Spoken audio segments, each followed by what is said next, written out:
Always Irish show. Always Irish show. Sometimes it's good to just yell about football. What are you doing? Don't do this to me, Harry! The Ohio State. It's Ohio State! What do you mean, the? It's a poison. I almost stroked out and died over it. I'm glad to be at the party. I'm mad we're this late. You ain't a captain of nothing but a sinking ship. That helps the defense without them even doing a damn thing. Doing a damn thing. The call-in line. 312-988-15. You tell Johnny all you've heard and seen. Oh, Irish. Oh, Irish. Oh, Irish. Oh, Irish. Irish. Yeah, that's right. Oh, Irish. Oh, Irish. Oh, Irish. Oh, Irish. Irish. Yeah, that's right. That's right. Welcome in, welcome back, folks, to a Freaky Friday edition. Here we are. We're all back. I don't know where you're at. It's a little warmer. It's amazing. You can walk outside and not just want to like crawl into a hole. It's kind of springy out today. I don't know where you're at. Might be able to hit the old golf course and see what's going on this afternoon. It is a pleasant surprise. So hopefully you guys are getting some of that warmth. Hello, everybody. Oh, look at this lineup. I'm looking at the screen. I got Nikki Dean, Mikey Poles, D-Rock, Jay Carr, Bob, Dr. John, Mark with glasses, Clancy, drunk. Look at that. Look at you guys all over the place. I thank you for being here. Let's have some fun today. There's a couple news items that I want to go over, and we'll get those out of the way. And then I'm going to go through some things, kind of throw it at you guys and see if you agree or disagree with where I see things as we're entering spring. And then you let me know, Mark, I'm sure you have. And then you guys let me know what you think. So let's get into this. We got a couple phone calls. 419 will be first on the line. Let's get into it. So obviously you can find the program on YouTube. Do hit subscribe if you haven't yet. Appreciate it very much. Give the video a thumbs up. That helps Yanni boy out as well. Notifications on, you know why. That way you alerted every time a new episode drops. I know you don't want to miss it. Twitter. Search bar Always Irish Rat. Always Irish Inc. Emails alwaysirishnd@gmail.com. Audio only, anywhere you want it. You can get it if you don't want to see my face. I don't blame you. I don't blame you. Imagine how sick I get of looking at my face.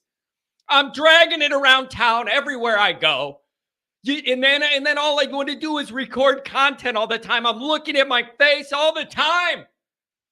It's rough. I know. Call in lines 312-988-15. Dialed up. Tell me all you've heard and seen. Instagram, Facebook, Always Irish Inc. USA Today, Fighting Irish Wire. That's the beautiful thing. You can't get away from me. John, I don't want to see your face. All right, go to audio. I don't want to hear you either. Okay, go to writing. I got you covered. You don't have any excuses to not at least consume my point in your preferred way. Patreon.com/Always Irish. Former captain, leading tackler, by the way, Mike Goolsby and myself breaking it down. We have a good time over there. Thank you for everybody who's been involved. I really do appreciate it. Oh, look at this. We got a little food. Everybody knows I'm the food guy with my tastes. I'm telling you what, I could live in jail. Just give me a hunk of bread and some water. That's like most of my diet. Let's see what we got. Check this out. John, I got a question. Do you think Ben is capable of eating 5 Happy Meals in 2 minutes? No. Like even if he has a voracious appetite, 2 minutes is not a lot of time. If you said 5 Happy Meals in like 5 minutes, then I got to think about it, because that's like one a minute. I could kind of like make that make sense. 2 minutes is not a lot of time. And then Phil's getting technical. Look at this. Notre Dame football show, 4 minutes in, and we're debating who can eat the most food. Phil's saying burger or nuggets. And I could see that maybe making a difference. Although I'm not quite sure which is going to be the easier path. either way, 2 minutes is not a lot of time for 5 full, what's supposed to be full meals, even though it's for a kid. That's rough. I don't think 2 minutes is enough time. And the other thing is, you guys, if you're going to do this, if this is Sean, whoever, that's got to be content. You got to record that. We got to put it on the air. You got to put it on the air. And he doesn't get to try it ahead alone and see how it goes and know whether to speed up or not. We got to put a governor on this where he doesn't get to practice, and it's got to be live, and it's one time, and somebody's got a timer. I don't want any wiggle room. I don't want any games. Okay? So that's what you guys need to do. 2 minutes ain't enough time. I just can't do it. Not just that. That's wild to me. 2 minutes is not enough. Even though it's kid portions, I just think 2 minutes goes by real quick. So I got to see that to believe it, and I want it, and I want it recorded, and I want it timed. So there's a good segment for you guys for sure. Yeah, I just that's wild. 2 minutes. Woo, baby. That's quick. That's quick. All right. Couple news items here.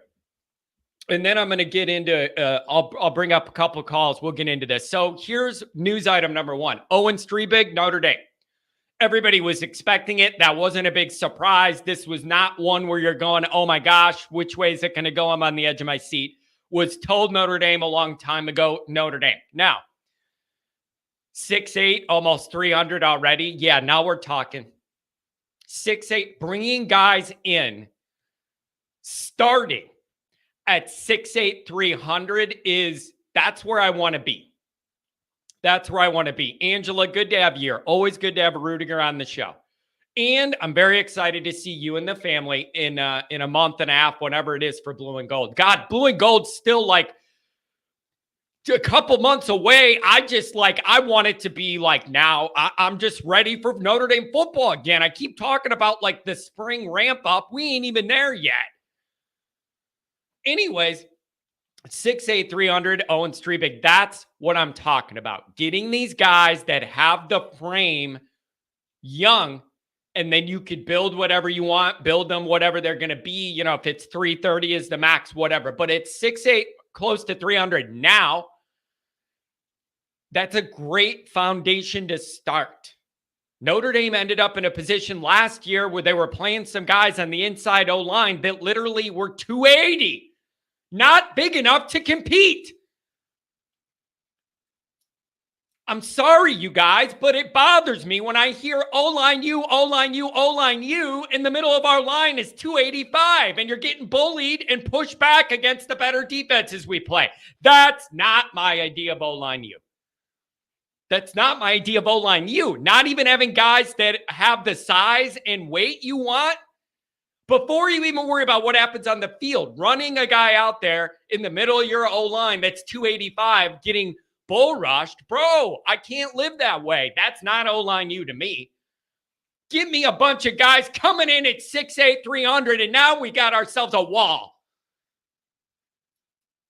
So I love that. And then Lang should be next, and it's just a beautiful thing. Goolsby loves Lang's tape, thinks it's better than Strebig's, loves it, and then that should be next. Dude can't even use a normal toilet. Drunk, you know what that makes me think about? It makes me think about Andre the Giant. All those pictures of Andre the Giant, like on those airplanes and stuff, and like in a car, and he just takes up the whole thing. And I just like felt bad for the guy because everywhere he moves, it's inconvenient. That's what that makes me think of. I'm telling you what, I'm the smallest dude around. And I can barely fit in an airplane bathroom. I'm going to tell you that. I'm a small dude. And I barely fit in there. I don't know how anybody could do that. I'm unbelievable. Yeah, it is a tackle's dream. So things are going well there, and I love it. And then here's the other thing. And listen, I'm going to try not to yell about this again, because I did yesterday when I saw the news as a hot reaction. Let's hit this super chat real quick. The V1 rotate with the $10 holler. Thank you very much, sir. Number one confidence. We will have a championship caliber defense. We wasted one last year. I love Golden, but we'll never forgive him for letting OSU pick up 3rd and 19. I wish I could tell you guys that I moved on from that and I'm not letting it affect me anymore and I'm just kind of over it. That has not happened. That has not happened. I have not moved on from it. And the reality is, the more things went bad for Ohio State later in the year against Michigan in the bowl game, the more mad I became that we did not take advantage of the opportunities afforded to us in that ball game. It made me more mad when I saw them fall apart. It was like, dude, you had an angle there. This was your chance and you blew it. So I've not moved on from that. And at some point, Notre Dame's going to have to figure out a way with the right players or whatever to be the team that makes those 2 to 3 extra plays in a big game that change everything. Change everything. Most of those football games between two good teams come down to who's going to make a few big plays. And we just keep getting close and you don't make them. At some point, some Notre Dame team and some captain, some leader, somebody is going to have to say, we're done with this. We're going to be the ones to make the play on the big stage with all the bright lights and make those 1 to 2 to 3 to 4 extra plays that make us win instead of losing these biggest big game moments. And I feel like, I've said this before, I feel it inside me. I feel like once Notre Dame breaks through one of those, and by one of those, I mean, I want to define this. By one of those, I mean Ohio State last year. I mean Georgia in the Kelly years where you had 2 games that were ultimate high-profile games. We were in them the whole time and you just couldn't get it done. Get over the hump, make those 1-2 extra plays. I'm talking about the big ones. And I'm going to I'll give some leeway to Kelly and maybe not include the playoff results because that's a different animal. And we know those were non-competitive appearances. And Ohio podcast, God, what a great question. What a great question. As much as I want to not like Ohio State people, I love this guy. It bothers me. It keeps me up at nights that I'm friends with. I love it, but like I'm predisposed to not like these people. But the guy's too nice. He's just too nice and too genuine. We're friends now. Maybe I'm losing my touch. It's rough. Anyway, John loves Kevin Noon. Yeah, good one. Wow. Anyways, I don't even want to think about that guy or his neck. Okay. So Ohio Pod is asking, John, is A&M one of those? Here's the interesting thing about that. A&M is not going to be ranked like a top 5 team for this matchup. They're not. Can this still apply to be one of those moments, one of those games without A&M being ranked that high to start the year? Is that a fair question I'm asking? Do you follow me? This is not going to be a week 1, 2 top 10 teams matched up under the lights in Texas A&M Oil City or whatever they call it. It ain't going to be that. However, it's going to be a huge moment. Week 1 always gets overblown. Good or bad, whatever the results of week 1, it gets overblown no matter what. It just does because it's week 1. Everybody waits all summer. You're excited to see your team. All you're focused on is week 1 all summer. Then you get into August, you get into camp. Woo! And then it's just everybody's obsessed. So week 1 has an overblown kind of magnifying glass on it. But you're on the road. It's an SEC team. There's all the familiarity with Elko and Notre Dame and Elko and our new quarterback and all of that stuff. And again, this is a big moment for Notre Dame. It's just Notre Dame versus the SEC. They can't compete with SEC speed, whatever you want to say. Also, look at that schedule for Notre Dame. If you could find a way to beat A&M any way you can by 1 point, you got a chance to really get on a heater and go on a run. And you should have a good shot to make that run all the way till early November when Florida State comes to town. Okay. Now, Brandon Fry, good to see you, buddy. Hope you can make it from Atlanta to the blue and gold game. Miss you. A&M is not one of those. They are overhyped because of one recruiting class, but it's kind of big because it's on the road against the SEC. Yeah, it is, but like, I'm always the emotional guy, worried about everything, making everything a big deal. And I don't want to make this like a must win. You got to get it. But man, it would really go a long way, wouldn't it? When it's year 3, week 1, and you lose, all the air goes out of the balloon. Even if you play good, but you just fall up short, the air goes out of the balloon, man. The air goes out of the balloon. It's just kind of rough. And Ohio Pod says, if you beat A&M suddenly, the hype train will have serious momentum. Yeah, I mean, that's the thing with Notre Dame. If they win something, then there's a lot of hype. And if you lose it, you get ridiculed into the next millennium. Like, that's just the way it is. Yeah, Nick, I got to give him a hard time. Yeah. Why does Singer think he gets preferred treatment from John when he calls in? I know, that was a funny exchange. I do mean it, though, Nick. That day, fortunately, we were in the middle of the season, so it was really busy. And when I get that many calls, the latest calls are at the bottom of the screen. And if you don't scroll down, you don't see them. If I would have seen him, I would have bumped him up. And so that's my bad. Johnny's all about the hype train. Yeah, I wish I could do it with Notre Dame, but we're never in a position to have that much hype. Oh, man. And then I saw somebody else was talking about, and I struggle with this too. You want to talk about Notre Dame and the new playoff? Okay, fine. 10-2 Notre Dame, in or out of the playoff most years. I have struggled with this. I kind of thought originally 10-2 Notre Dame is going to be right in there and all that. I'm not so sure anymore. 10-2, I don't know if Notre Dame's in most years. So then you have your leeway of one game. So if that's one game and you lose week 1, where does that leave you? Walking a tightrope all year. So it's going to be really tough. Drunk says 10-2 has a nice ring to it. I don't know if Notre Dame's in or not most of those years. When I looked at it this year, Kelly and LSU ended up with 3 losses, and they ended up 13th in the final ranking.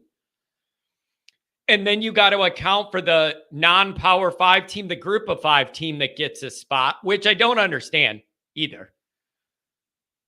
I don't understand. Can anybody explain to me why a Group of 5 team automatically gets in? I don't understand. Why is that automatic? I would put in, because their competition, nobody could argue that the Power 5 competition schedule that team's going to play for 12 weeks is equal to any conference schedule. That's intellectually dishonest. So you got to admit that that Group of 5 team does not have, they're not on the same level week in, week out with those Power 5 conferences. And then they get it, the best one of them automatically gets in the playoff. Why couldn't there have been stipulations? If you're a Group of 5 team and you end up doing this or this or this, then you can get in. I disagree that it's automatic that a Group of 5 team gets in every year, because their level of competition is just not up to par and they're automatically rewarded with one spot. I disagree. I think they should have access, but they should have a different set of criteria to gain that access, because they're not on the same level playing field. And then you could argue, well, that team's not going to win the title even if they get in. What's the big deal? Well, if they take Notre Dame's spot in the field, then you're going to think it's a big deal. Bad argument. I've heard some of that. Well, don't worry about it. They have no chance to win. It's not about that. It's about the spot they're taking as somebody else. That's the problem. It's the spot you're taking of somebody else that plays a tougher schedule and maybe had one more loss than you, but played tough teams all year. Nick Dean, 10-2 years not acceptable. Win 12. Hey, I'm not going to argue with you there, but man, you're in for a lot of depression if that's your thing. Patrick Briotti, JKZND4, you have an amazing memory. That impresses me, Patrick. You're going all the way back before Always Irish, and that was my old Twitter handle. You're going back 5-6 years, buddy. Wow, that brings me back. Thank you for being around that long. That's the only way you could possibly know that. The Ohio podcast. I can't wait for the video of John losing his crap when Indy goes 11-1 in a bad draw in the first round, thanks to Ward Manuel. The Ohio podcast. It's interesting you bring that up. It's interesting you bring that up. 419, you're coming up on the calls. Did anybody see the news? Just kind of buried. Just kind of buried in the ESPN feed or whatever. And I get a bunch of texts all at once. And I told Goolsby this last night when we were recording. The only time I'm ever driving around town and my phone starts vibrating off the hook, that's the other thing. You will never see me with the ringtone. Annoying. Nope, vibrate only, bro. I don't need a ringtone. I get offended when I'm in a public place and people have their ringtone blasting on their phone. Like, bro, I don't want to hear whatever stupid song you want on volume 50 so somebody could call you. No. We're in public. That's annoying. Tone it down. Whenever my phone vibrates off the hook, it means two things. Somebody's dead or something stupid happened with football. My entire life, those are the only two scenarios. When my phone blows up, somebody done passed away unexpectedly or something stupid happened with Notre Dame. How come it's never John's phone blows up and it's a bunch of good news about Notre Dame? Question of the day, question of the weekend. Think about it in your cerebellum. How come my phone never blows up for Notre Dame stuff going right? It's always somebody's dead or something stupid happens. So sure enough, I'm driving around, running my errands, whatever. I'm at a red light. Let's look at all these texts that are blowing up. And it says, Todd Watson, anybody have a link to the Always Irish online store? I'd like to snag some merch. It's right on YouTube. If you're on my profile, it's connected to YouTube right there. There should be a little thing you could click and have access to it. How is Ward Manuel in charge of the new expanded 12-team playoff committee? How and why? How and why? I am not trying to be... Mark, I am not trying to be a little wimp, a little prude about how things go. How can you literally tell us Ward Manuel is the best person to oversee this multi-billion-dollar operation moving forward with a straight face? How can you tell me that? It's literally just kind of offensive.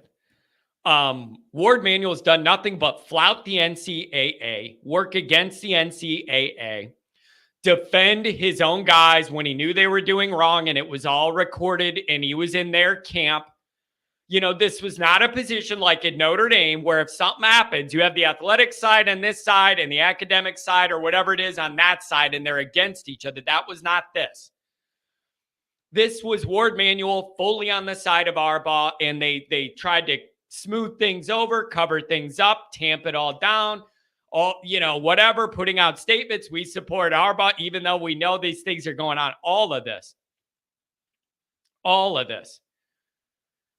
You got a coach suspended half the year for malfeasance, and somehow we decide that that's the guy that should run the new committee. And it's interesting to me. I would love to know if this came up. Whenever they're in this group or they're putting this together and they're talking about what they want to do, is there not one person in that discussion at a high level that when somebody says, hey, what about Ward Manuel for this spot? There isn't one person in that committee that said, now, wait a second here. Michigan's not exactly the poster child for like having everything as a tight, smooth, above board operation. Is this the right image we want to portray in the new playoff era? That the guy that oversaw a guy suspended half the year and all this other stuff that was covered up and brushed away, brushed under the rug, the worst stuff didn't even blow up. I was one of the only ones on YouTube that highlighted the worst parts of this. And it was a lot deeper than a guy with sunglasses on the sideline. It was really inappropriate stuff. Like of a nature that Chris Hansen would have on his show. Nobody covered that except for me. The media sure did, and they didn't want to touch that. The media was all about the guy with the sunglasses. I didn't see anybody other than me reporting about the guy doing inappropriate things at the store, trying to meet up with people and all that. Nobody covered that other than me. So I don't understand this. It insults my intelligence. And I would think at that level, you would want to put forth like just a wall of integrity as you start this new project. Ward Manuel is the opposite of that. I'm not saying he doesn't have power. He definitely has power. It really does blow my mind that nobody said, is this really the best guy to represent all of these values and to build trust with the fans as we enter this new model? It's the worst possible outcome. I just can't understand. It almost feels like you're being intentionally gaslit. It does. It feels like it's almost just like double middle fingers to everybody. Watch this. We don't care. And the other thing is, here's the other part of this that's actually quite interesting. The NCAA is already separate from the playoff committee. And we all know that, right? Like they're not connected. And when the chair was asked, when they do their little stupid ESPN thing after they do their vote for the committee or whatever, and they say, why, how do you guys consider what's going on with Michigan now when you look at where to rank them? And Boo Kerrigan, what a great name for the guy. Boo is right. Boo on you. He says, we're just looking at what's going on in the field. We have no interest in anything the NCAA is doing. We're just looking at on the field only. And as long as they're out there, they already told you basically cheating's okay and they don't care. So that was an inappropriate message. And then it just seems totally disjointed to me. Totally disjointed. And I'm waiting for just break away from the NCAA completely if you're football. Build a big committee, start your own governance for football only because it's such a different animal than all the other sports, especially the non-revenue generating ones. I think that's where this is headed. That the kind of the playoff teams, playoff conferences, I think they're probably going to totally break away, create their own governance. Everybody's sick of the NCAA, but it just did. I'm telling you, it just offended my sensibilities of right and wrong to have the guy that oversaw all those problems, and he was intentionally difficult with the NCAA infraction committee and all that. That's the guy we're putting in charge. I just can't understand it. And it shows me, though, the priorities. It shows me how these people operate. That not one person in that room said, I don't think this is the right image. Maybe in a few years when things die down even, we'll reconsider it. But I don't think this is the right image. Nobody cares. So maybe I'm a prude. Maybe Arbaugh has it right. You just do whatever you want till you get over the top. And then you dare the powers that be to take it from you or punish you. And Michigan played that game of chicken most of the year. And I got to be honest, they won that game. They won that game. So I'm not saying Ward Manuel's not a good politician or whatever, but it just kind of offends me. Who's got it better than Ward? I don't know, because that's a good deal. It's a good deal. So, and Deborah's saying, nice to get rewarded for cheating. If we did it, they'd sanction us for a few years. No, Deborah. You got it wrong, my friend. if we did it or did anything, we would sanction ourselves for a few years. When Notre Dame gets in trouble for something, they just say, oh, yes, we did it. Here's the proof. Bust us. And the other teams do it, and they go, we're going to flaunt this in your face and dare you to come after us. We would be the ones telling on ourselves, because that's how Notre Dame operates. And the other funny thing is, the one time Notre Dame had that tutor trouble, the problem with the tutor doing too much work or whatever, and it's like, okay, then we go ahead and tell on ourselves and like ask for this discipline and all that. The funny part of it is, it's like, oh, Notre Dame has this academic issue. How dare they? Holier than thou, but look at them now and all this stuff. The irony in that situation is, the only reason Notre Dame was in that position to get in trouble is because they make their guys go to school. That's the irony in all of that is, Notre Dame trying to have their guys actually be students is how we got into that trouble. And it's like everybody else, look at Notre Dame's not doing it right anymore. Holier than thou. What do you mean? None of the other people at these football factories ever enter a classroom.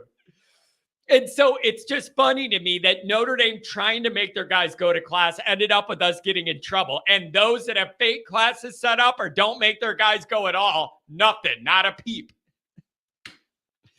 Unbelievable, man. Notre Dame, God bless you. You know, you just make life hard on yourself when you try and have a moral compass. Where does that get you?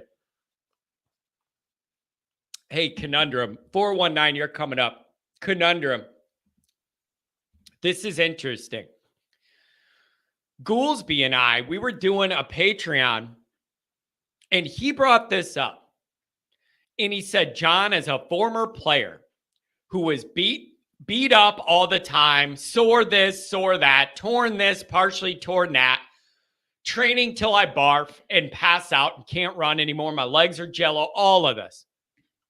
Goolsby says to me, John, I can't imagine having online classes and how amazing it would have been for somebody like me in the physical condition I was in to be able to just pull up a laptop and do a little homework when I feel like it or whatever and log in and not have to literally physically unwrap the ice and everything I got going on to get in better shape for football and then walk my butt across campus to class or whatever and sit there.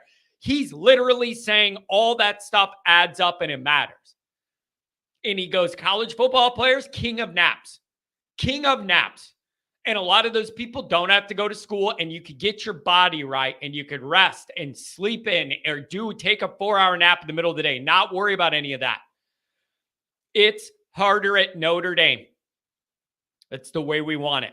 And my life's mission and the reason I have this program is to hopefully live to see the day where I could say Notre Dame won a title and they did it right. That's why I'm here. If I start getting text messages saying, hey, John, I'm hearing Notre Dame's cutting corners and I'm hearing, whatever's happening, some sort of corner cutting or whatever, and then Notre Dame won, it would feel a little less to me. I don't want that. I want Notre Dame to prove you could try and do things the right way. We're not perfect, but try and do things in the right way and then win it that way and show that you could do it that way and have it be above board and have guys that go to school and still win elite at football. That's what I want. My main man, Martinez, $5 holla, right? The only program that actually has student athletes. There's a couple other ones. But they're not winning anything. That's the thing. Like, there are some other programs that do a good job. They're just not going to win anything. Like, Vanderbilt's not winning anything. Northwestern's not winning anything. Duke's probably not winning anything. Like, those are the smart schools or whatever. Like, I don't know. And then you have Stanford out there doing whatever they're doing. Good luck with that. Man, younger people in their 20s, I don't think they have any idea what a pain in the butt Stanford was.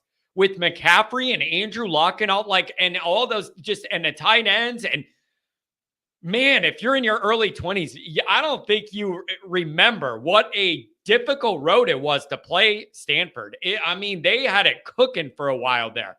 It was legitimately a tough physical game against smart players that were always in the right spot. Really, really tough. Yeah, and Harbaugh too before he left. Tex ND, Goolsby's everywhere lately. The dude's blowing up. Now's the time in the off season. So here's what we're trying to do. We're trying to do, it wasn't that long ago, dude. We remember it was a while ago. Maybe I'm just getting old, losing track of my decades. It feels like ages ago. I'm trying to block it out and forget Andrew Luck beating us up. Toby Gerhard, that's another good name too. And God, McCaffrey was so tough. So tough. What was I going to say? Now you got me off track.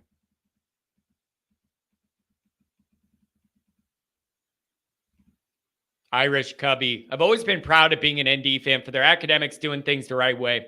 I would love a national title, but cheating like Michigan to get there would make it hard to enjoy it. Yeah, I agree. I don't want that. Like, that's not the mission here. The mission is do it the right way, show you can do it the right way, and win big. And then my mission's complete. Goolsby's going to throw somebody through a table at the tailgate WWF style. Yeah, probably me. And you know what I want to do for Halloween? I want to do like a photo shoot promo with me and Goolsby for Halloween. Here's what I want to do. Him as Triple H and me as Shawn Michaels as DX. I just think it's the perfect little thing of a big guy and a little guy. And I think he should do the Triple H role and I should do the HBK role. It crossed my mind because we got to use the size difference. We have got to use the size difference to our advantage. And I'm thinking he should be Triple H and I'm thinking I should be HBK. Oh, man. But yeah, I want to do a photo shoot where he's like pile driving me or doing something stupid. You know how I am. I'm going to push it. So we're going to do that. It would be fun. What I was going to say is in the off season, what we're trying to do is kind of get around a little bit. Now is the time to do that in the off season because you're not in a day-to-day thing. You are in this season with work every day, a different volume of work. Time constrained work because you have a game, right? So we're trying to shoot around. So that's why we had Mike Singer on from Blue and Gold.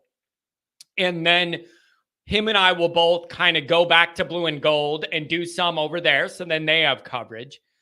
And then Goolsby just did Mike Frank's show with those guys, breaking down some film. And then hopefully one of them could come on our show. So we're kind of in a situation where me and our setup and Goolsby, we could kind of mix with Blue and Gold in the offseason, do some of that, have Irish Sports Daily do some of that. And all of us kind of share some of our ideas. The offseason's the perfect time for that. So that's what we're trying to do. And anytime I get with Goolsby and Singer, it's just fun. Yeah, he was on ISD breaking down film. God bless Goolsby. That guy loves film. He's like, John, what am I going to do? Put on a movie?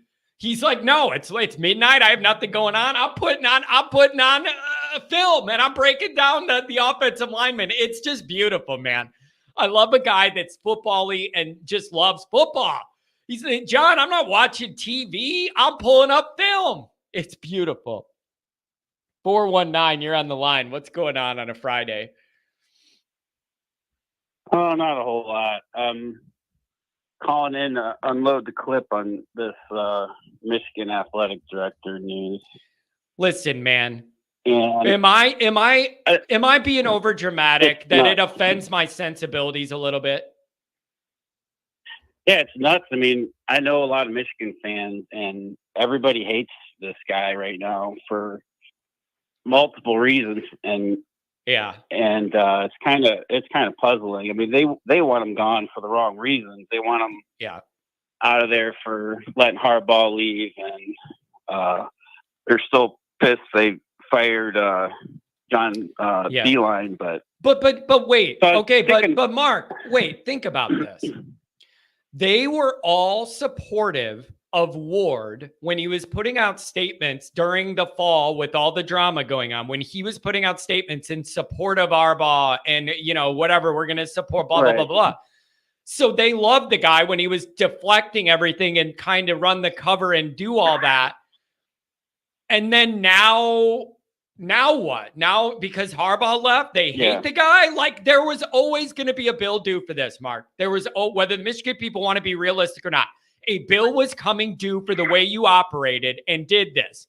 What the bill looked like and how much it was, you didn't know. But there was always going to be some sort of bill. And the bill ended up being, you ran Harbaugh off, but at least you got a title before you did it. And you just had to deal with that if you're a Michigan fan. You got to deal with it. Yeah, it's weird, making him the face, the chair of the playoff committee.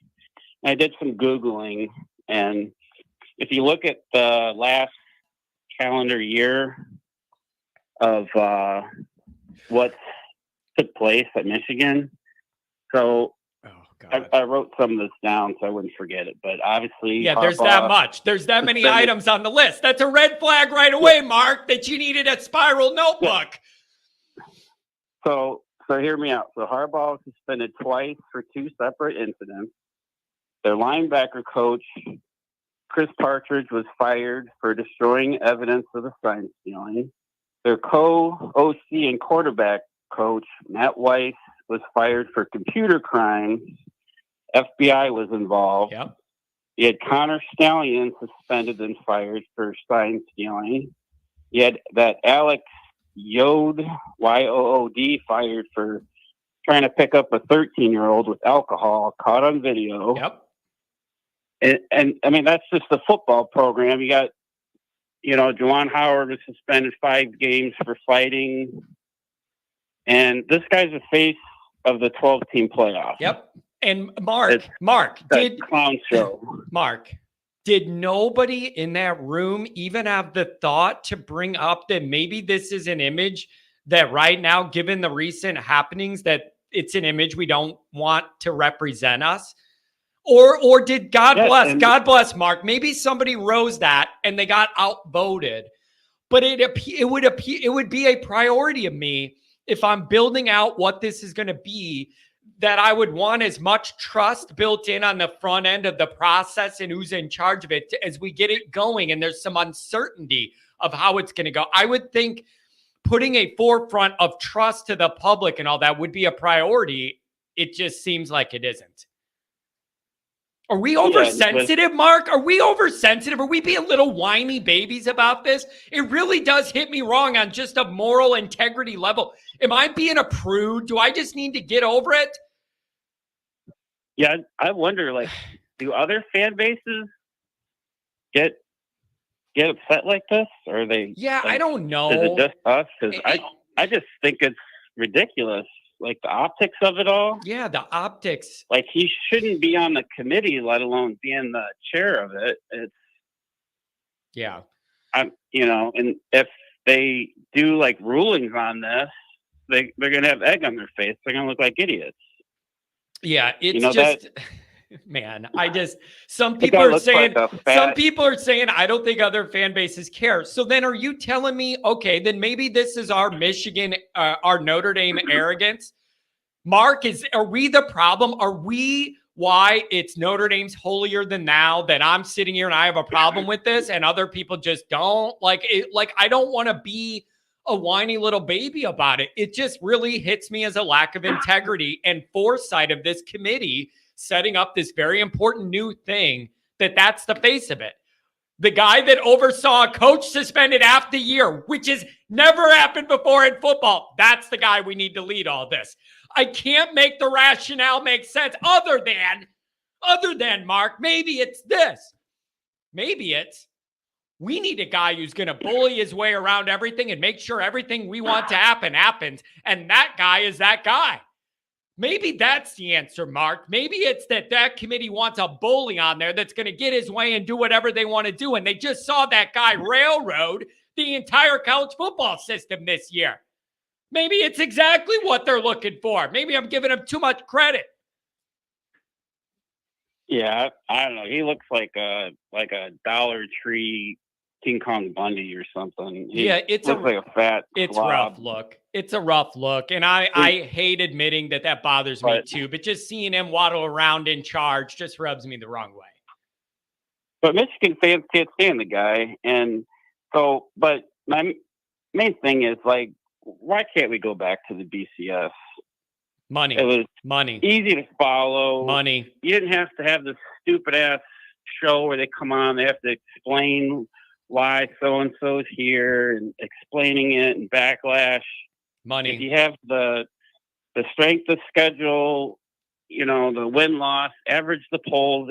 It makes too much sense. Committees are just There's no checks and balances. Everyone has their biases, and now at least, Mark, with a 12-teamer, there is more of a net, like more of a wider margin of error. So if you truly deserve to have a playoff shot, you're probably going to get it in the 12-teamer.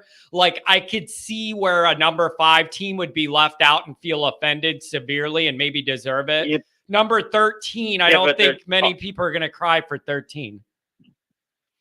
No, but there's always going to be the auto bids, a couple teams on the edge, and they're going to get the benefit of the doubt if they're in a conference versus if you're Notre Dame. And they just rotate these committee members, and you got people that have never played. I mean, nothing against Condoleezza Rice, but she's the equivalent of what, like maybe like a super fan. Yeah, I would love to know what the qualifications are for that role. John doesn't eat hummus. So John doesn't eat hummus. Yeah, you're exactly right. I barely even know what that means. So yeah, whatever that is, I'm not eating it. I don't know. I'm not eating that, whatever that is. Here's the other thing. No one should watch the playoff committee reveal show. No one should watch it. That show offends me every time. I will never watch it. I just look at the rankings. But why it offends me is they get away with anything they want. And when they get asked, why did you do this? They can use any rationale they want to justify their position. And then the next week, they'll do something different and use a different rationalization to justify their position. Yeah. It's always a moving target up to them, and they could just pick and choose week to week with no consistency through line over the weeks. The angle for that week, it's completely illogical. It just is. Yeah, they'll have teams that lost to somebody above that very same team, and within weeks of each other. It's not like, oh, that was the beginning of the year, and they just make it up as they go. And yeah. So I don't know, man. The best you could do is win enough that they can't do anything dumb with Notre Dame in the playoff. Try and get the 5 seats you could host. Try and get 5 to 8 so you can host that home playoff game. And we go from there. So I don't know, man. I don't want to be a complaining baby, but just on an integrity level, starting this new operation, it really rubs me the wrong way. So I don't know, man. Disappointing, but it is what it is. Yeah, that's all I got. I'm just pissed off. At that. I just can't believe it. And I know. I don't know if there's outrage with other fan bases, but just the optics of it looks stupid. And I don't know, man. Oh, well, it is what it is. And apparently nobody has a moral compass except for us. Holier than thou. I'm not helping the stereotype, Mark. Hey, have a good weekend, man. All right, take it easy. Make it to the blue and gold game too, Mark. I want you and your crew there. 385, make it come alive. I haven't talked to my main man in a while. 859, you're coming up next. What's going on, 385? Hey, what's up, Johnny? Nothing, man. Hey, I haven't heard from you in a little bit. What's new, buddy? Well, not much, man. Just trying to deal with this weather out here and get some stuff done. But no, I've been listening and I've been on the chat. I just like to, for a minute, kind of take a break and hear what the other guys have to say in their input. That guy that just talked like this, man, he went down the whole rap sheet of them coaches. And I'm like, holy shit, you had a Penn State Joe Paterno thing going on. They just over don't, there, man. Everybody covered that one up. They didn't talk about that in the media at all. I did one episode on it, and I didn't hear another word about it. It was like the story they were scared to touch for some reason, and it was very awkward and inappropriate. So I don't know, man. It just feels wrong to me, but nobody cares what I want. No, man, but yeah, that's crazy. Why would you want dudes around like that, man? Like, you know, the world I grew up in, you know, that one trying to pick up on a 13-year-old and the computer crimes. Hey, man. Yeah. You know, even if you're affiliated or talking to that dude, man, and you know, you're done. Yeah, but it should be rough. Hey, let me ask you this. What's up? I know how you are. You love that Owen Strebig. 6'8", 300 pounds, baby. I love it. Give me a big old tackle. Oh, say that again? Us getting, I didn't hear that, Johnny. What? Yeah, us getting Owen Strebig. His commitment yesterday. Big old lineman, 6'8", 300, coming to Notre Dame. I love it. Love it. Man.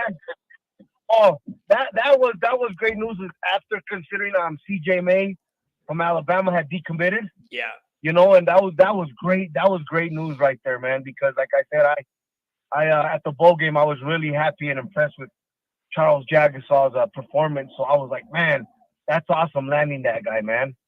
I think that's good on what's our offensive line coach's name? Rudolph. I forget it. Rudolph. Yeah, man. Yeah, that one's good because you know I hear how you talk about you know O-line you, and yeah, when we play the Georgias and when we play the Ohio States, we got to be able to push, you know, forward. You know, especially if we got the running backs that can pound the ball, you know? Yeah, I love that size. When you're coming in when you're coming in at that size, it just takes you less time to be ready to see the field, and they could, you know, it's just great. It's great. And there's other guys coming. I think Lang should be Irish too. And then that O-line class is coming together pretty well. So that's beautiful, man.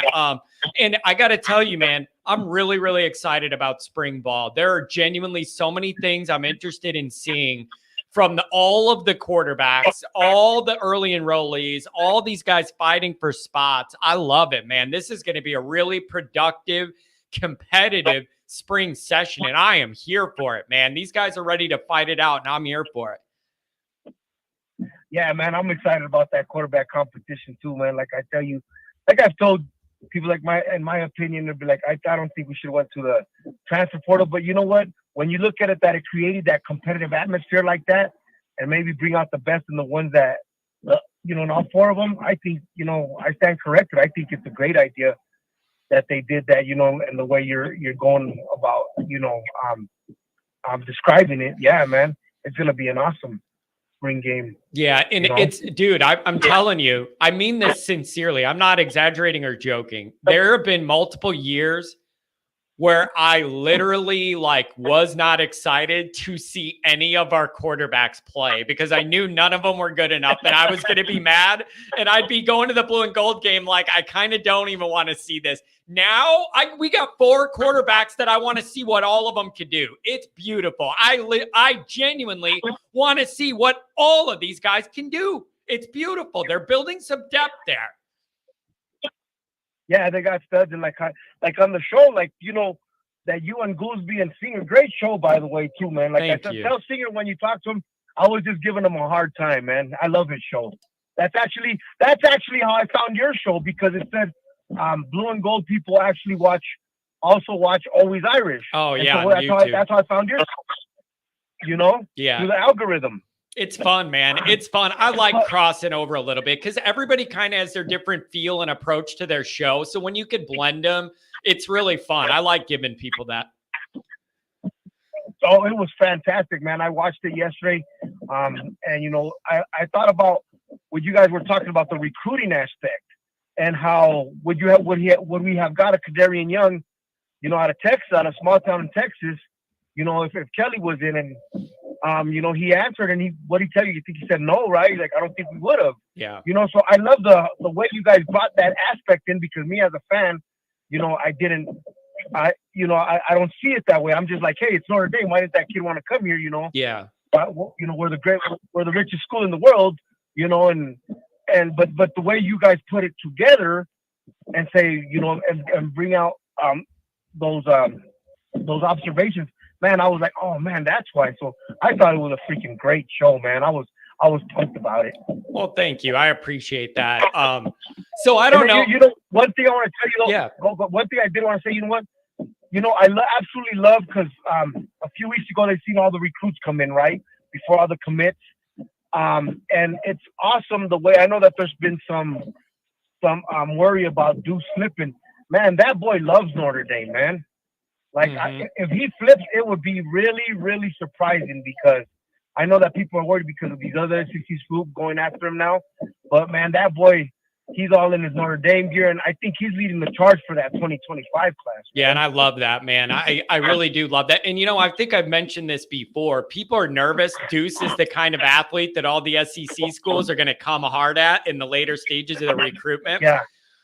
Deuce is on Twitter. He's recruiting too. And that's a really good sign of how bought in a guy is when they're not even there yet and they're recruiting other high schoolers to come. That's a great sign. And I love Deuce doing that. And he also has a great relationship with Freeman. So I think that'll help Notre Dame too. Yeah, man. And you know what I'm saying? Like, yeah, everything I think is going to start falling in line. And I think I listened to you guys' conversation about, should we get in as a 10-2? And, I personally think so, being an Irish fan, but, Singer did make a point, like, you should really finish 11-1.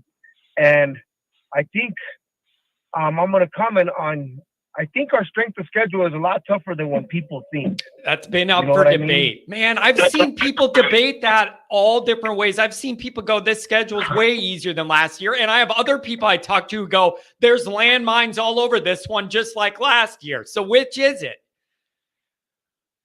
Yeah. I'm going to say it's tough because, Florida State, even though they got blown out by Georgia, they did win the ACC title. They did dominate in the ACC. And they're coming up to play us at home. You don't know what the end of the season is gonna bring with Lincoln Riley and USC. With that rivalry, and then Texas A&M. Like you said, that's a big one going into a hostile environment. So yeah, it's gonna be a big one. There's a potential for a lot of upsets, and so I think people that are downplaying the schedule. Hey, I think they probably should reevaluate it. But did you just drive into a monsoon? Did you just drive into a monsoon? Am I hearing your wipers? Is that what I'm hearing? I feel like I'm hearing your wipers. Did you just drive into a rain cloud? Yeah, I'm actually driving to 7,000 feet elevation into a canyon where they're requiring chains and traction. So that's where I'm at this morning. So that's why I had to pop in the show, man. And at least the show gets me heated and warmed up.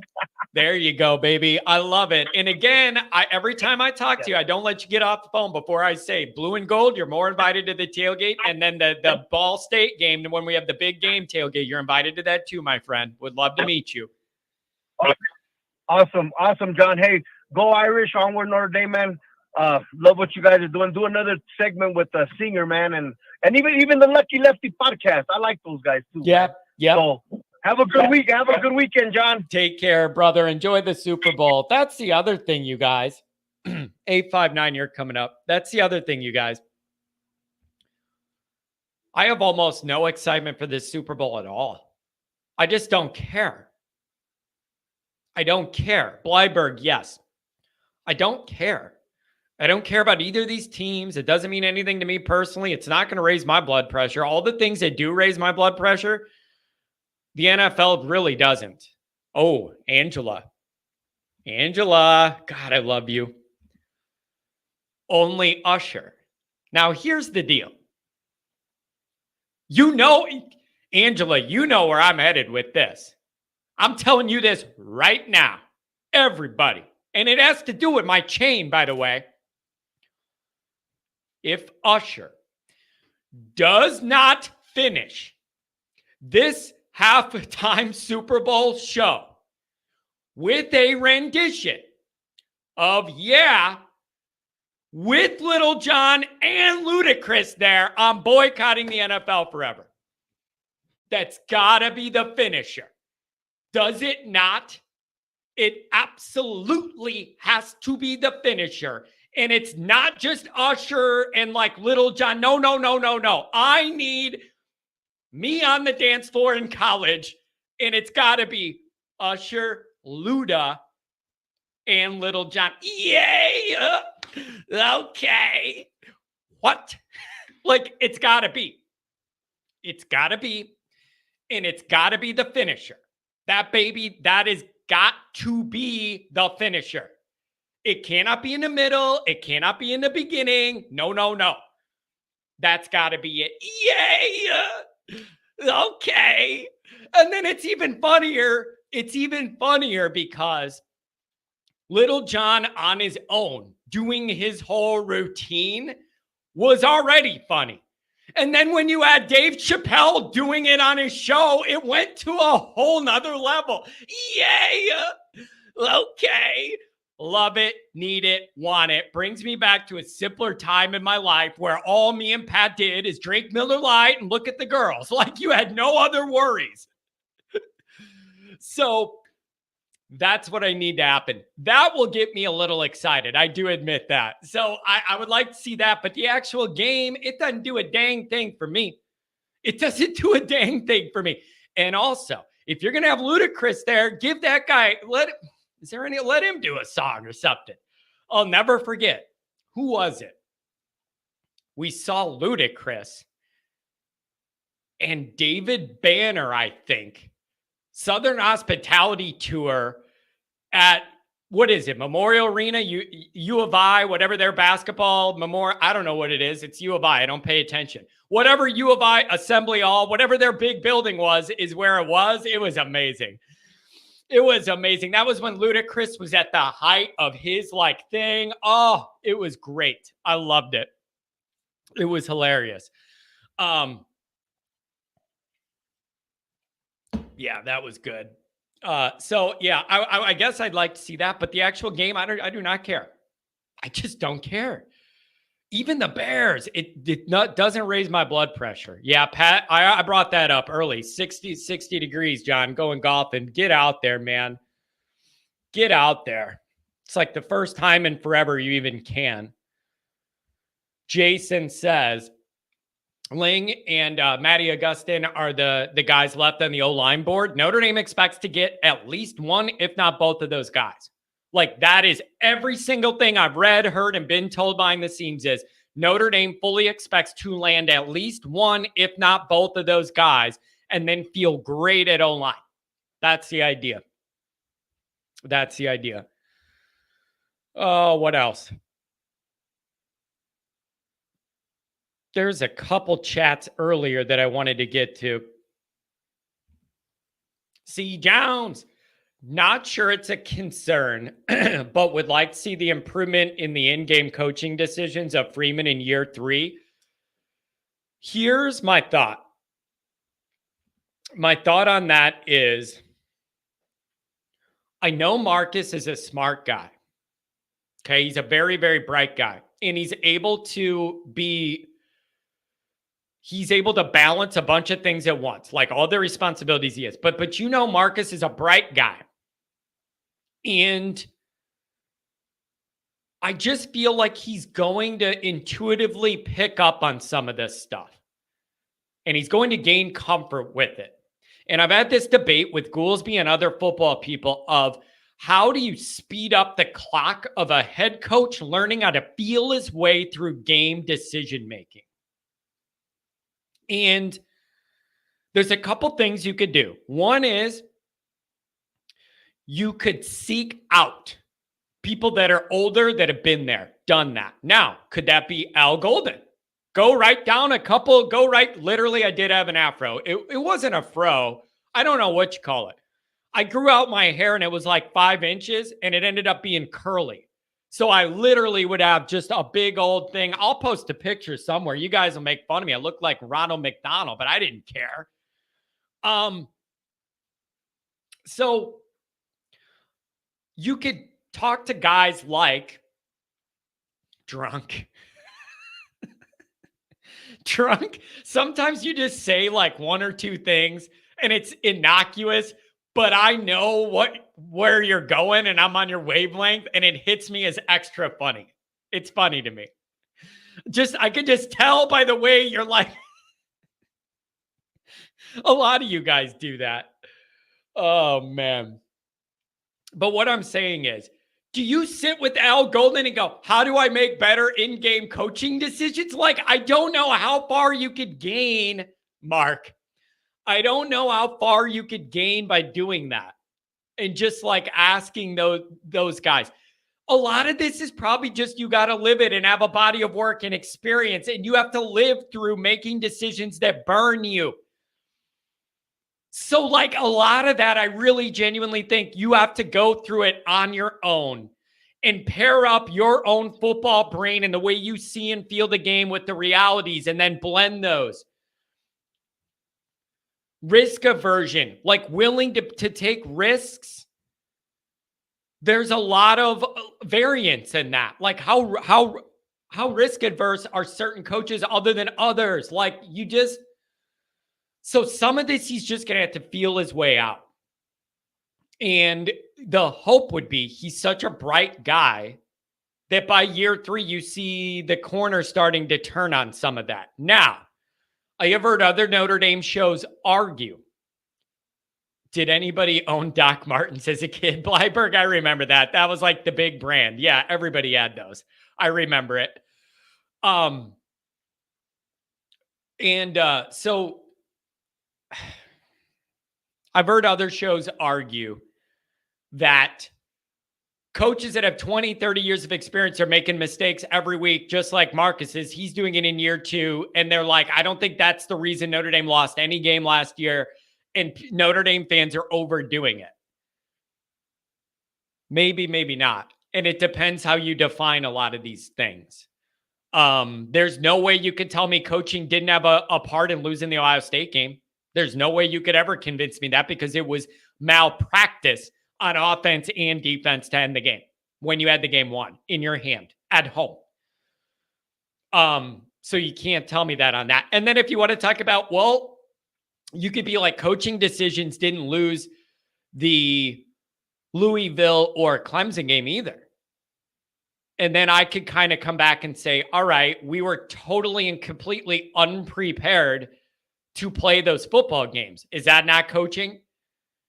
Like, do you follow me? There's levels to this. If you want to be like, I don't think what coaching decision lost the Louisville and Clemson game. It wasn't like one bad decision.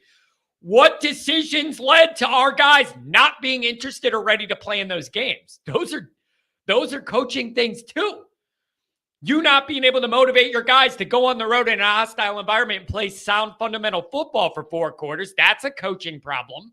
So some of this is nuance. Some of it's experience. Some of it is seeking out advice of other people, whatever you want to do.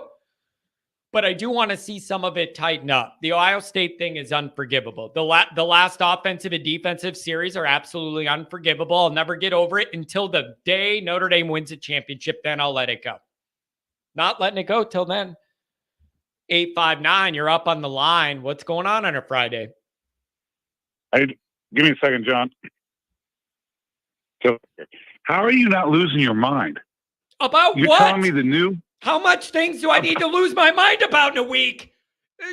What do you mean? The guy that's the head of the new committee is a Michigan guy, right? Yeah. The expanded playoffs. Okay. You're worried about us getting into 10-2 possibly. What do you think's going to freaking happen? Backhand deals about seeding, about if Notre Dame's 10-2. You think we're getting a break? Yeah, I know, Tim. What do you want me to do? I yelled about it yesterday. How many times do I got to yell about it? Like, bro. No, I know. I get it, but... No, wait. Look at it this way. We're getting screwed. Look at it this way. This was Captain Jack screwed us to the alt. We go 12-0. We ought to be a 5 seed. No. You know what Notre Dame should have done? Take a stand, and we'll go form our own damn league and have integrity. No. Tim. We turn ourselves in, please. No. And no, let's go. By the way, I'm not annoying. I turn it off. My ringtone is the fight song. I can't believe you don't have that. There you go. I'll accept that one. Yeah, now we're cooking. All How right. do you not have it? Let me flip this on you.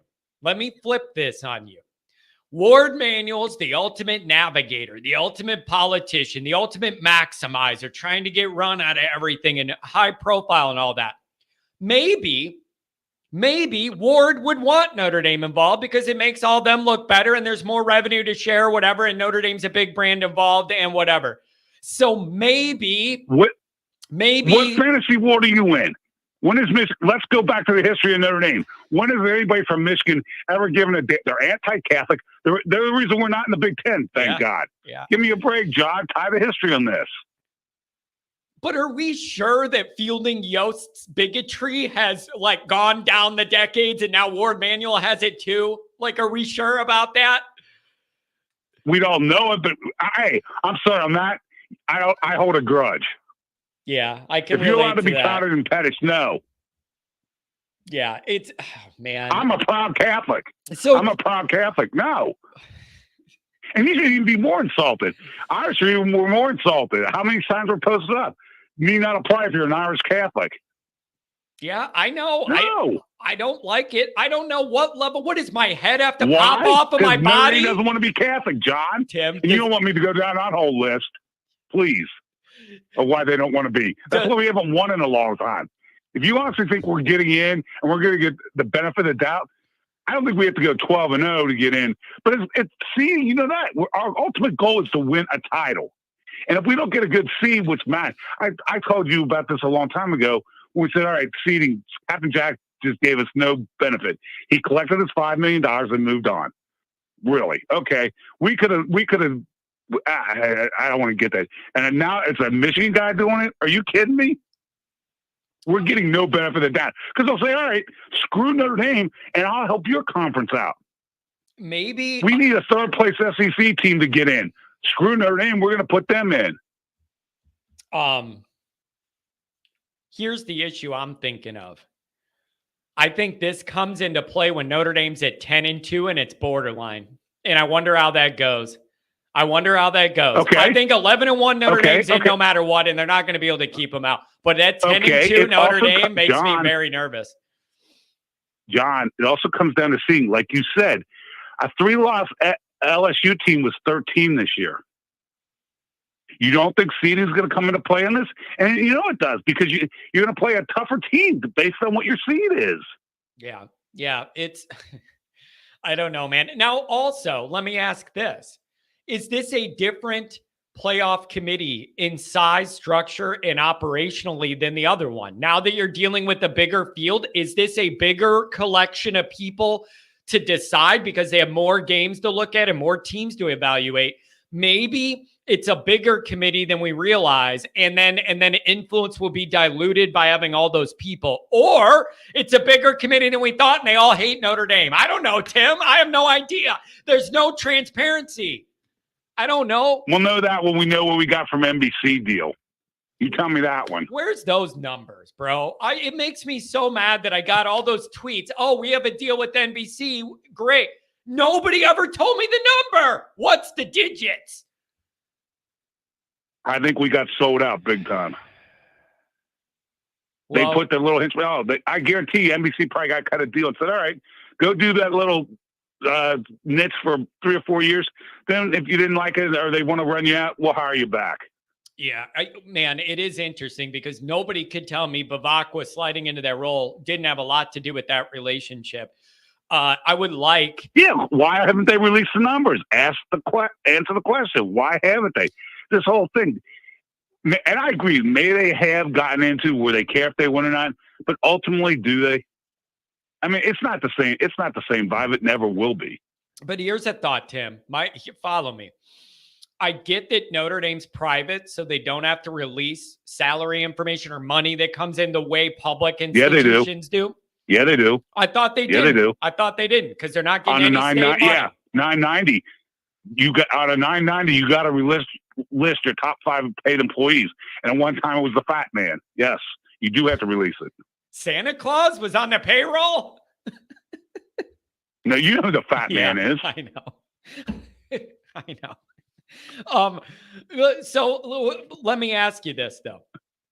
So you know, if you had a really, really good deal, why would Notre Dame not want to promote that? They're all about self-promotion and looking good. It just makes me wonder if the numbers were that juicy, wouldn't you want us all to know about it and celebrate it? It just makes me wonder.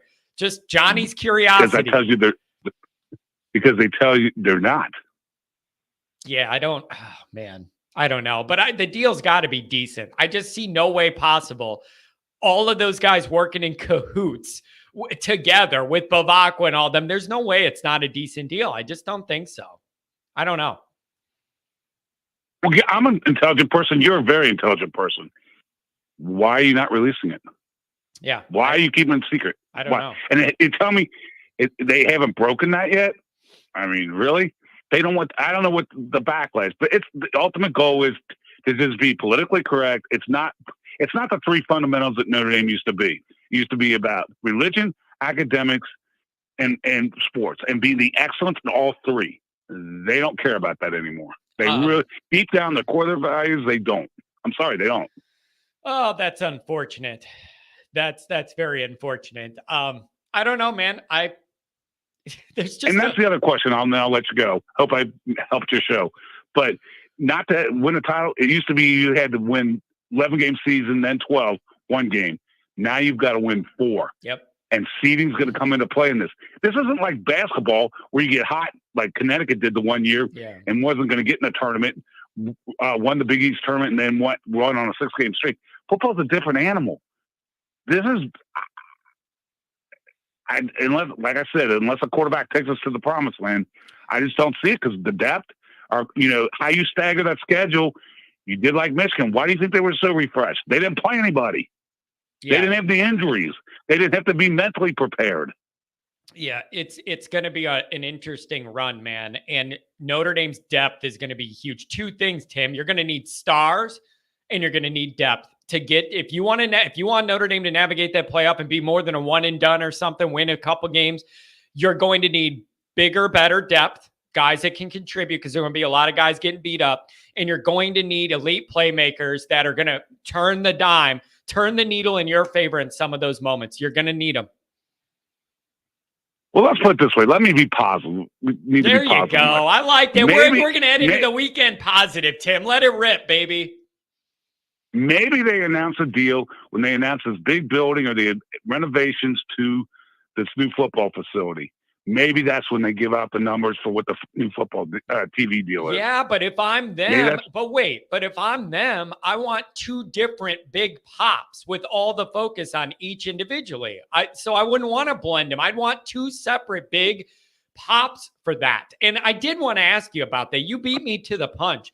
I was going to ask you, do you feel any better hearing that early spring they're supposed to announce that new football building or renovation? Does that give you do you feel good about that investment in the program, or it's just a long time coming, doesn't mean much to you? How do you fall on that?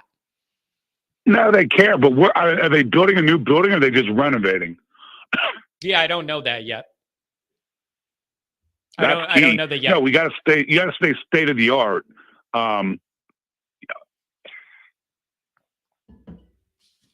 Yeah, I don't know, man. I hesitate. Yeah. I just think there's a fraction there that doesn't want us to win, and that's or doesn't care. But that ties into your student body too. Yeah, I'm going to be 57 in 2 weeks. You've heard my passion, Dr. John. I think you can tell in his voice has it. But like you said, you've lost generations. How many people does it affect their moods? And it doesn't. Yeah, I know. Does that mean? And I don't think the sad thing is you're never going to get that back. You know why? Because they haven't seen us win. I saw us win a couple where our down period was Jerry Faust with 5 years. We've had, it's like being, no, I can't say that, Simon. We've been lost for over 30 years. Yeah. Yeah. I don't know, man. We gotta change it. But I do feel like the administration's being a little more helpful than they were before, Tim. And I would never say that without evidence or really thinking it. I have been very, very hard on them for a very long time. And I am starting to see some positive momentum in favor of helping the football program. And I'm genuinely seeing that. So you may not feel that or see that or whatever, but for me to feel it and be honest about it when it's not been that way in a long time, that's a good sign to me. Well, Al, and the last point, hey, you got to root for the 49ers. The family built one of our major quads, John. That doesn't mean nothing to me. Like, I'm sorry. It just See, doesn't. Why not? See, why not? Why is that not meaning? Because I just don't care about that team. No, Tim, I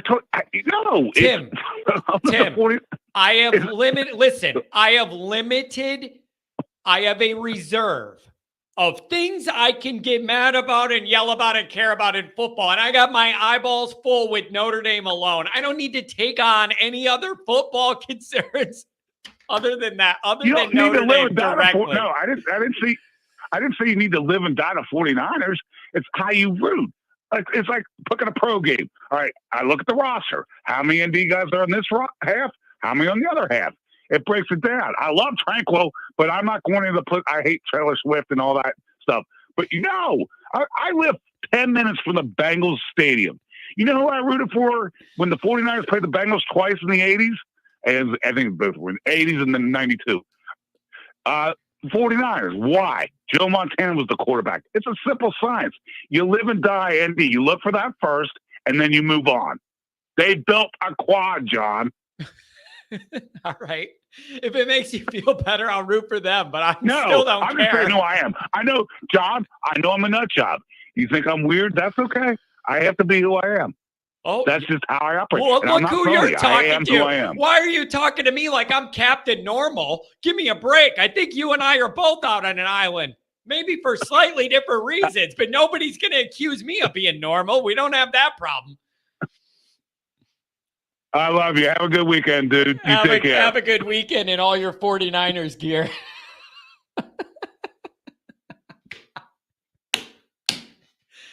I got to tell you, I just love the way the guy's mind works. It's like, well, you got to root for the 49ers. Somebody that was involved with them and was involved with Notre Dame 100 years ago. I love it.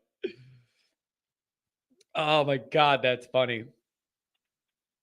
Oh, the Southside Irish Parade. Pat, oh, do you remember that?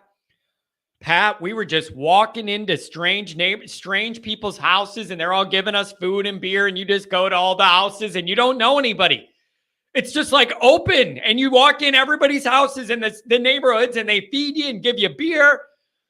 Oh, we had a good time at that thing, Pat. Man, I just remember going in all these strangers' houses, and they're all feeding you and welcoming you, and they have music playing, and we're drinking. It was really awesome. Those were really fun times. There was something else here I wanted to highlight. Where is it? T-Rex. Confident the defense will be stellar. Confident ND will be in every game. My concern is critical passing situations. Teams are going to stack the box, forcing Leonard to beat them with his arm. Riley Leonard is not a finished product as a passer. He is not. That is one of his weaknesses, if we're being honest. Accuracy, not terrible, not good, but like okay. How does that translate? The footwork, I've seen some questions about that. He is not a finished, polished passer. How does that translate? I don't know. If Notre Dame's able to run the ball and have him run the ball more to spread things out a little bit, how does that help? I don't know. T-Rex, again, if the offensive line regresses due to departures and Leonard can't pass, the offense might be an issue. Yeah, is that where you just try and gimmick it?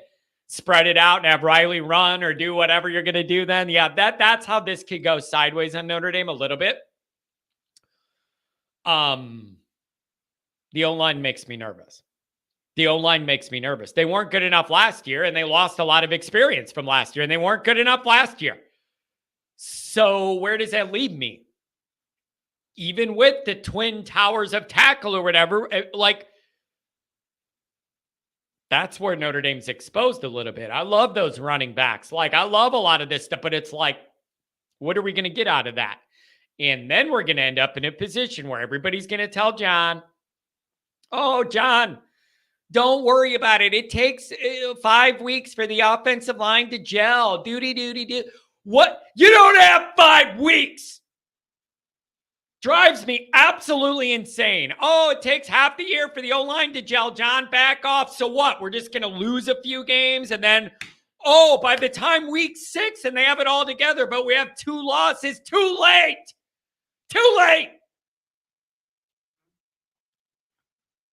Oh, you can't expect the O-line to be gel enough early. Oh, it's going to be rough. Ooh, somebody's got to win an early game. Some O-line's going to be further ahead than others for some reason. Drives me insane. You don't have 5 or 6 weeks to gel. You don't need to be fully formed in your self-actualized collective self. You just have to be good enough to win that game and then gel and get better on top of it. I'm not asking for perfection. You just need to be good enough to win as you're gelling. It does me no good at all for you to lose a couple games and then you're fully gelled by week 7. Too damn late. Gel. I'll give you some gel. Gel, what? Hair gel I don't need? Because I'm running out of hair or what? Sly Fox. Good morning, all. Really looking forward to this spring game and the coming battles for playing time. It's going to be ultimately intriguing. All the quarterbacks, all those running backs, I want to see it. The early enrollees, now's the time. I want to figure out who could help this team early and or / often. Should be really great. Ooh, Nikki Dean. I don't see us losing a game this year. If our offense can carry their weight, which I feel they will, it's going to be a different look, a different feel. I am very confident that Denbrock will put the guys in a position to succeed. I got to see a lot of this to believe it, though. I got to see a lot of it to believe it. We've just been burned too many times with the offense. That's all. Oh, boy. We're telling those stories. Yeah, Harry, big game, he stand. 25 rushing yards against Georgia 1 year. 52 in the other Georgia game. Bro, this ain't even real life. It ain't real life. You cannot be O-line you and then run the ball for 50 yards in the biggest game of the year and then honestly say to me, you're O-line you. No, you're not. You're PU because that reeks. No. O-line for the 800th time for this fan base. O-line you means that those guys are a part of the reason you win and play good against the best teams you play. When I would think of what would O-line you mean to me, would it mean that we lose to all the good teams we play and run the ball for 50 yards? No! And that's what we've been doing.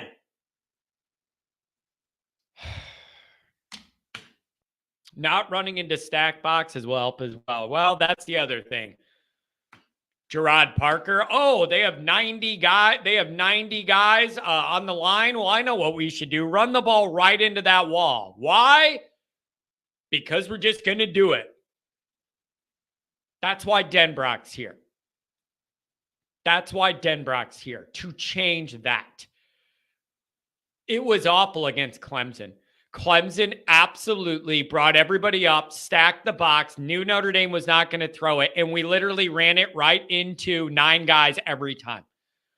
It was football malpractice. And it's like we didn't even look like we tried to do anything different. It was unbelievable.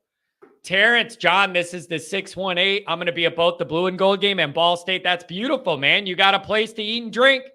Hang out with us. Look for the flag. You can't miss it. For Blue and Gold, we'll be in front of Frank. Why? Because it's Frank. So we'll be parked in front of Frank, and then we'll figure out the one for Ball State. But remember, I got that big flag, so you won't miss it. It's beautiful. It is football malpractice. You don't look at a stacked box with 9 guys and then run it right into it. Not a good idea.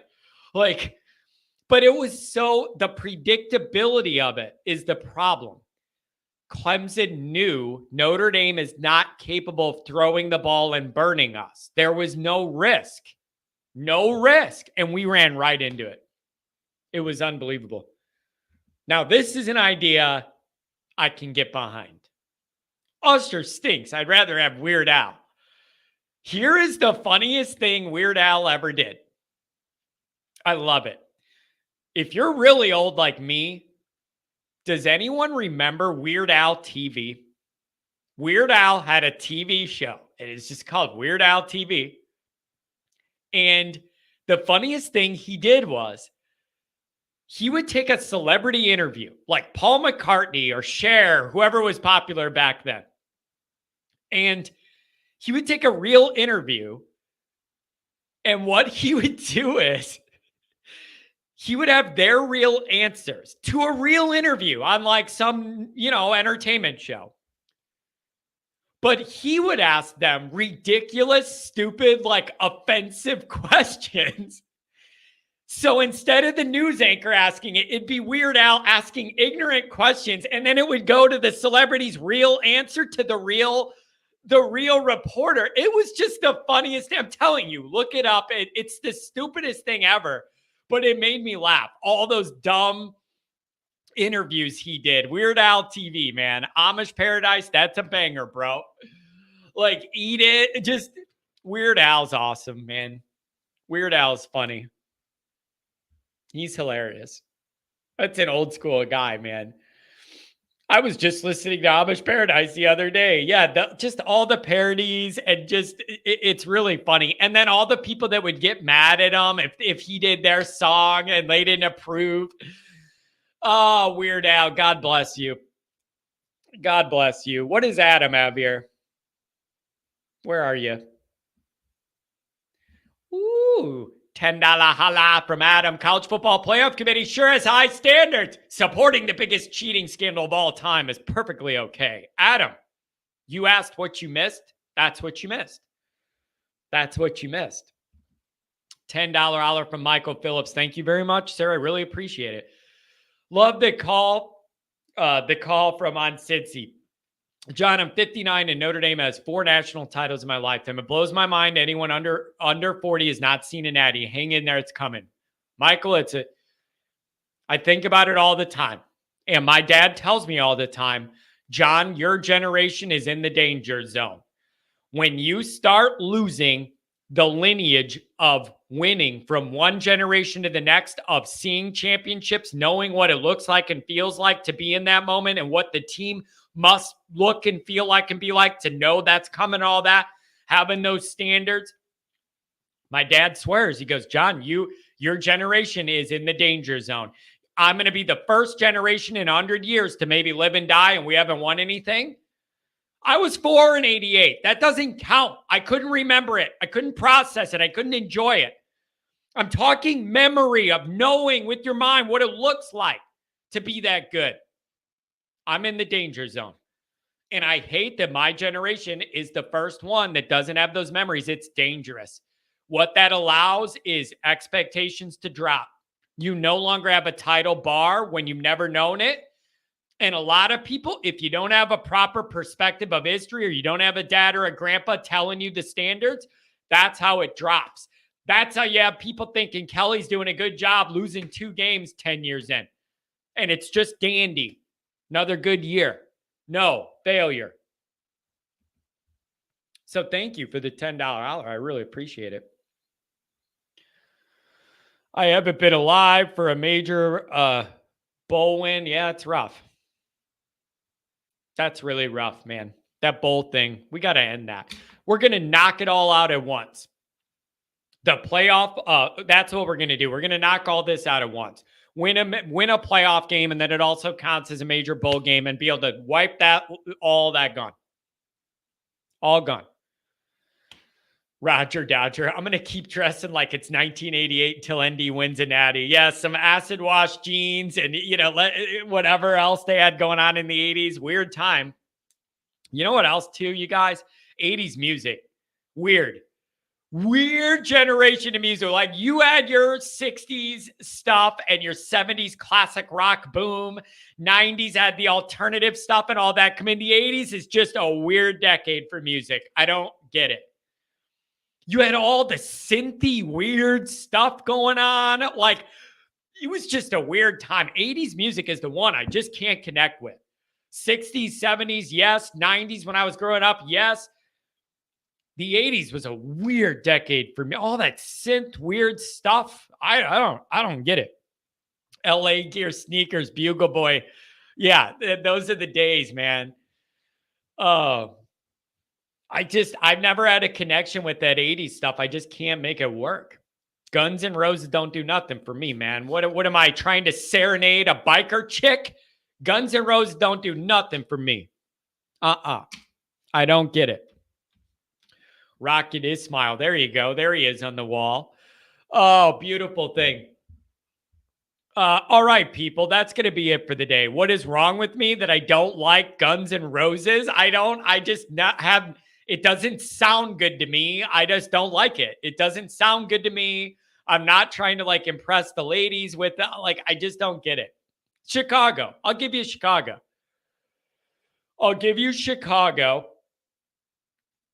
Some of Journey's okay, but I don't want to take the full journey. Can I take a partial journey? And again, are you naming all the bands you know? Are you naming all the bands that were really good? Like Toto. How many Toto songs do you really know and love? Be honest. Duran. I don't think so. You're a weird guy, Johnny. Well, yeah. Duh. Africa is awesome. Move there then. Like, okay, yeah, Africa. Now name the next 3 songs you like from them that you got to listen to. You can't. I want to know what love is. Toto was Judy Garland's dog.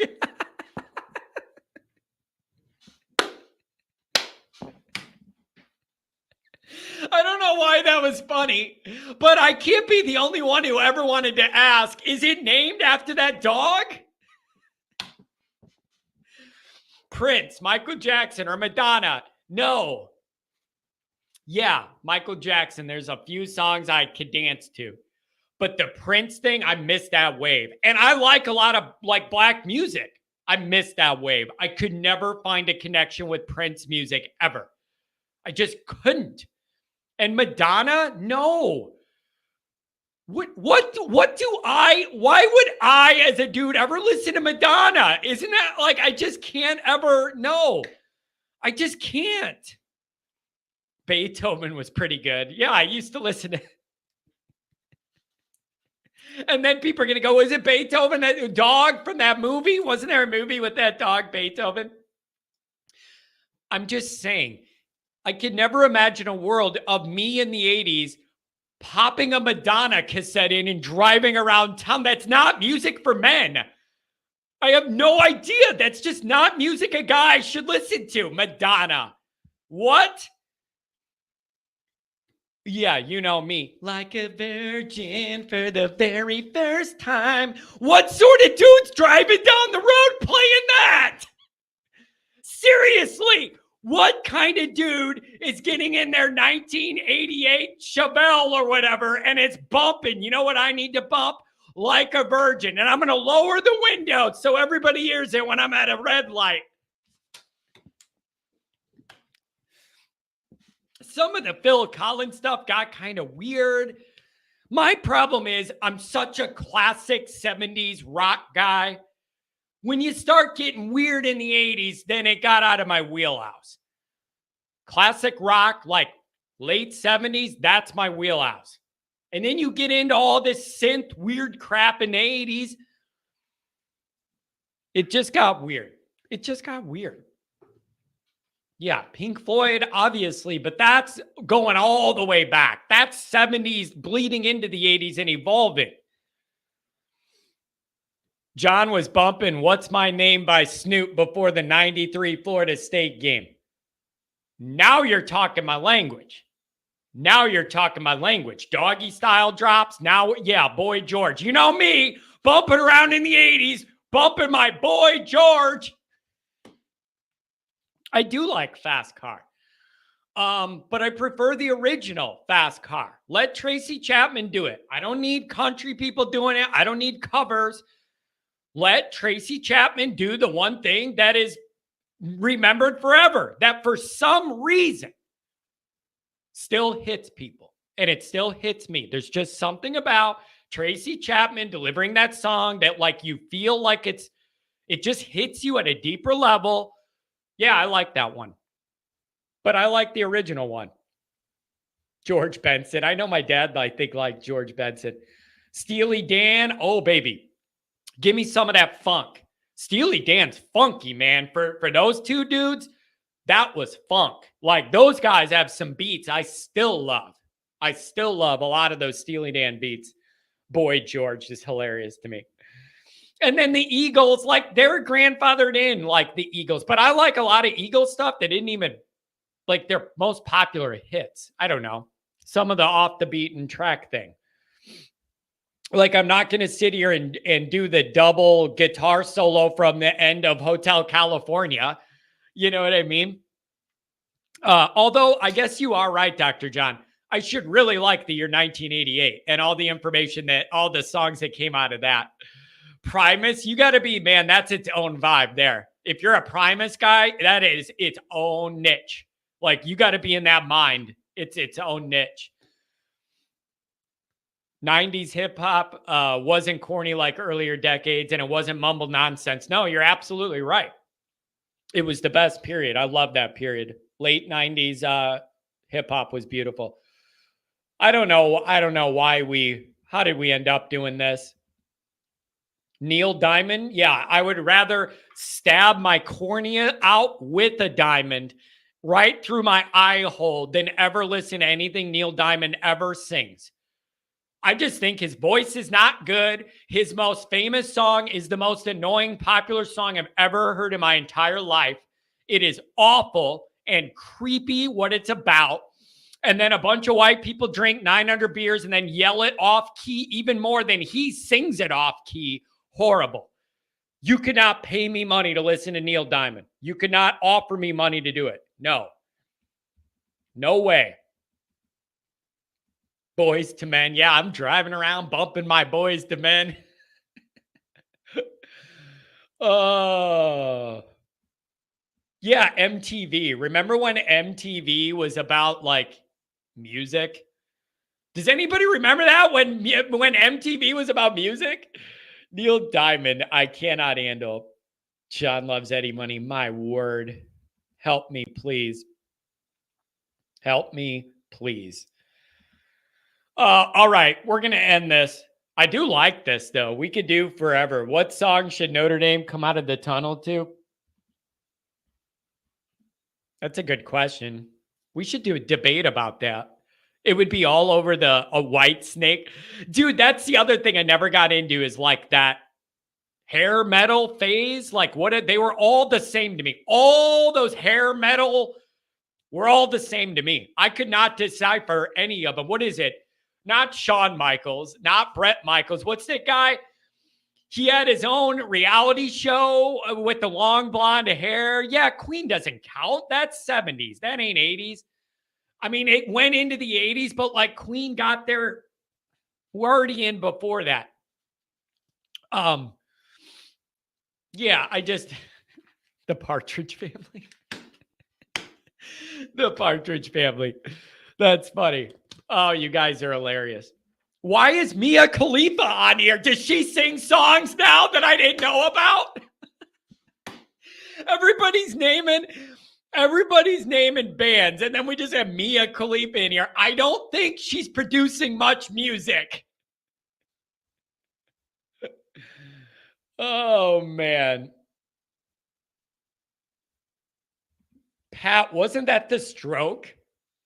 Isn't that what he was playing when he pulled up in high school, Billy Madison? I'm pretty sure it was playing Stroke Me, Stroke Me. Oh, that's great. That is hilarious.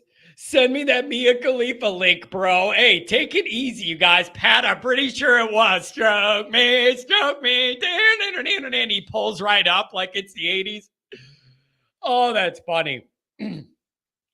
Oh, that's really funny. Who's Mia Khalifa? I don't know. Why don't you just Google it and find out the hard way? All right, we're going to end this show before we get in trouble here. Family Matters was my show. That's another topic I want to talk about another time. A throw-in, all of the classic 90s television programming sitcoms that were actually wholesome. I could name a dozen of those shows that were family focused. There was a moral to every story at the end. And there was actually like a moral compass to the family and how things were going. And there was literally like a moral for kids at the end of all these episodes of Boy Meets World, Family Matters, Full House, all that stuff. We could use a little bit more of that these days. Instead of it all being about who can have the most threesomes in a half-hour sitcom or whatever. Like we could use a little bit of that from my day growing up, where everything had a little moral to the story. You're dang right. Home Improvement, Boy Meets World. What else did somebody say? Step by Step was another good one. Like, bro, those all Home Improvement, all of these were entertaining, funny, but at the end of the day, had like a moral message. I think we could use a little more of that. God, The Wonder Years was so good too. And it was like morally based. Like, I'm just telling you, Saved by the Bell, Cosby's. Yeah, even though he ended up being a creep, Growing Pains, all of these good shows. Doogie Howser, Family Ties, Drunk.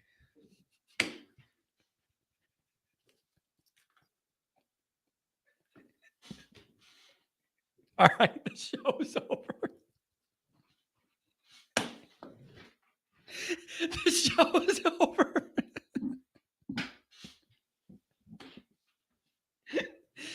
The show's over, Drunk. You ended it. I'm not even reading your comment, but it's going to make me laugh the rest of the day. I'm done.